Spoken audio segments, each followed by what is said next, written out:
K T. Jaleel ആള് പുലിയാണ്, റിബലാണ്, വിപ്ലവകാരിയാണ്. അദ്ദേഹം കഴിഞ്ഞ ദിവസം ഒരു പൊതുവേദിയിൽ പ്രസംഗിച്ചു. അത് മുജാഹിദീൻ്റെ യുവജന സംഘടനയായ വിസ്ഡമിൻ്റെ വേദിയായിരുന്നു.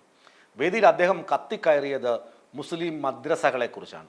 മദ്രസകളിൽ കുട്ടികളെ ധാർമ്മികത പഠിപ്പിക്കുന്നില്ല. മദ്രസകളിൽ പഠിച്ചതുകൊണ്ട് കുട്ടികൾക്ക് ധാർമ്മിക ബോധം ലഭിക്കുന്നില്ല. ഈ മദ്രസകളൊക്കെ ബോറൻ ഏർപ്പാടായി അധപ്പതിച്ചിരിക്കുന്നു. ഒന്നുകിൽ പരമ്പരാഗത മദ്രസ വിദ്യാഭ്യാസം ഇപ്പോൾ നടക്കുന്നില്ല. സിലബസ് കാലാനുസൃതമായി പരിഷ്കരിച്ചപ്പോൾ ഈ മദ്രസയുടെ വിദ്യാഭ്യാസ രീതി അധപ്പതിച്ചു പോയി. ഇതൊക്കെ പറയുന്നത് കെ.ടി. ജലീലാണ്.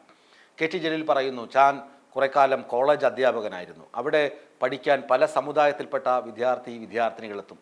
അവിടെ അധ്യാപകരോട് ബഹുമാനം കാണിക്കുന്നത്, അച്ചടക്കത്തോടെ പഠിക്കുന്നത്, പഠിക്കാൻ ഉന്മേഷം കാണിക്കുന്നത്, അതൊക്കെ ഇതര സഹോദര സമുദായത്തിൽപ്പെട്ട സഹോദര മതത്തിൽപ്പെട്ട കുട്ടികളാണ്. അതായത് ഇസ്ലാം മതത്തിൽപ്പെട്ട കുട്ടികളല്ല, ഹിന്ദു ക്രിസ്ത്യൻ വിഭാഗത്തിൽപ്പെട്ട കുട്ടികളാണ് പഠിക്കാൻ മിടുക്കർ, അധ്യാപകരുടെ റെസ്പെക്റ്റ് കാണിക്കുന്നതിൽ മിടുക്കരൊക്കെ. പക്ഷേ ഈ മുസ്ലിം കുട്ടികൾ എന്ത് ചെയ്യുന്നു? എല്ലായിടത്തും അക്രമവാസന, ധനം, പണം, ധനസമ്പാദനം, പണം സമ്പാദിക്കുക, എങ്ങനെയും പണക്കാരനാകുക എന്ന വാശി മാത്രമാണ് ഈ കുട്ടികൾക്കുള്ളത്. ഇത് എവിടെ നിന്ന് കിട്ടുന്നു? ഈ പണമുണ്ടാക്കുക, ആർത്തി.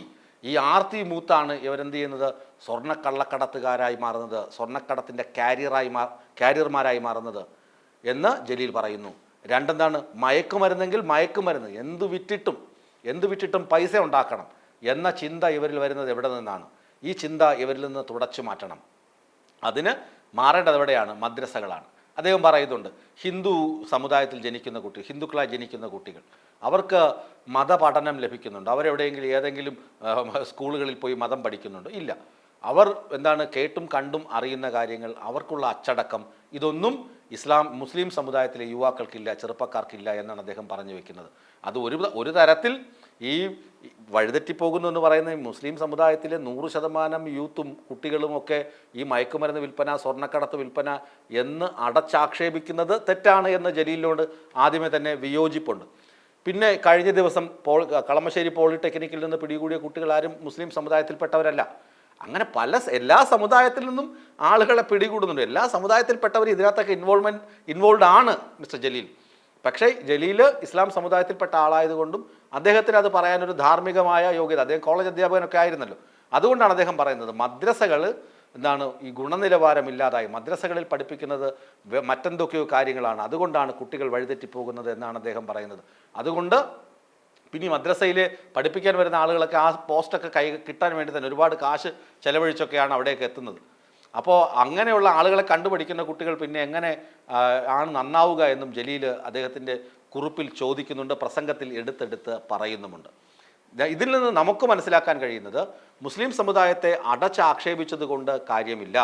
മുസ്ലിം സമുദായത്തിലെ അംഗങ്ങൾ മാത്രമല്ല ഈ കുറ്റകൃത്യങ്ങളിൽ ചെന്ന് ചാടുന്നത്, കുറ്റകൃത്യങ്ങളിൽ വ്യാപരിക്കുന്നത്. എല്ലാ സമുദായത്തിലെയും പ്രശ്നമുണ്ട്. അവരൊക്കെ പുതിയ ന്യൂ ജനറേഷൻ കുട്ടികളാണ്. അവർ പല കാര്യങ്ങൾ കണ്ടിട്ടാണ് ഇങ്ങനെയുള്ള കാര്യങ്ങൾ, അല്ലാതെ കുടുംബത്തിൽ നിന്ന് കിട്ടുന്ന അറിവോ അല്ലെങ്കിൽ പള്ളികളിൽ നിന്ന് കിട്ടുന്ന അറിവോ മതശാലകളിൽ നിന്ന് കിട്ടുന്ന അറിവോ കൊണ്ടല്ല അവരിങ്ങനെ ആയിപ്പോകുന്നത്. അവർ സമൂഹത്തിൻ്റെ പല പോയിന്റുകളിൽ നിന്ന് അവരിൽ വന്ന് ചേരുന്ന സൗഹൃദങ്ങളാകാം, ഇൻഫർമേഷൻസ് ആകാം, അവരുടെ ഇഷ്ടങ്ങളാകാം, അനിഷ്ടങ്ങളാകാം, അങ്ങനെയൊക്കെ അവർ ഈ ട്രാപ്പിൽ അകപ്പെട്ടു പോകുന്നതാണ്. അല്ലാതെ മതത്തിൻ്റെ പ്രശ്നമല്ല അത്. പിന്നെ ഈ മദ്രസകൾ കാലാനുസൃതമായി പരിഷ്കരിക്കുന്നു എന്ന് പറയുമ്പോഴും സിലബസിലുള്ള അടിസ്ഥാനപരമായ മാറ്റം കുട്ടികളെ ധാർമ്മിക മൂല്യങ്ങളിൽ നിന്ന് അകറ്റിക്കൊണ്ടുപോയി എന്ന ഭയം അദ്ദേഹം പങ്കുവയ്ക്കുന്നുണ്ട്. അപ്പോൾ വീടുകളിലും മതപഠനശാലകളിലും പള്ളികളിലെ ഈ വെള്ളിയാഴ്ച ഉള്ള പ്രസംഗങ്ങളിൽ ഇമാംമാരൊക്കെ ശ്രദ്ധിക്കണം, ഇത്തരം കാര്യങ്ങൾ പ്രസംഗിക്കണമെന്നാണ് ജലീൽ പറയുന്നത്. ജലീൽ ഒരു തിരുത്തൽവാദി റിബൽ ആയി തോന്നുമെങ്കിലും ജലീൽ പറയുന്നത് കണ്ണുമടച്ച് 100% നമുക്ക് വിശ്വസിക്കാൻ പറ്റില്ലെങ്കിലും ഒരു പരിധിവരെ ജലീൽ പറയുന്നത് ഒരു തിരുത്തൽ വാദത്തിൻ്റെ ഭാഗമായി എടുക്കുകയാണെങ്കിൽ മുസ്ലിം സമുദായം അംഗീകരിക്കേണ്ടതാണ്. പക്ഷേ ഇത് കണ്ണടച്ച് മുസ്ലിം സമുദായം ആരും അംഗീകരിക്കുമെന്ന് തോന്നുന്നില്ല. പ്രത്യേകിച്ച് ജലീൽ CPM പക്ഷത്ത് നിൽക്കുന്ന ആളായതുകൊണ്ട്, അതായത് CPM സ്വതന്ത്രനായതുകൊണ്ട് അദ്ദേഹത്തിനൊപ്പം നിൽക്കില്ല, അദ്ദേഹത്തെ കല്ലെറിയാനേ ശ്രമിക്കുകയുള്ളൂ എന്ന് നമുക്ക് വ്യക്തമാണ്.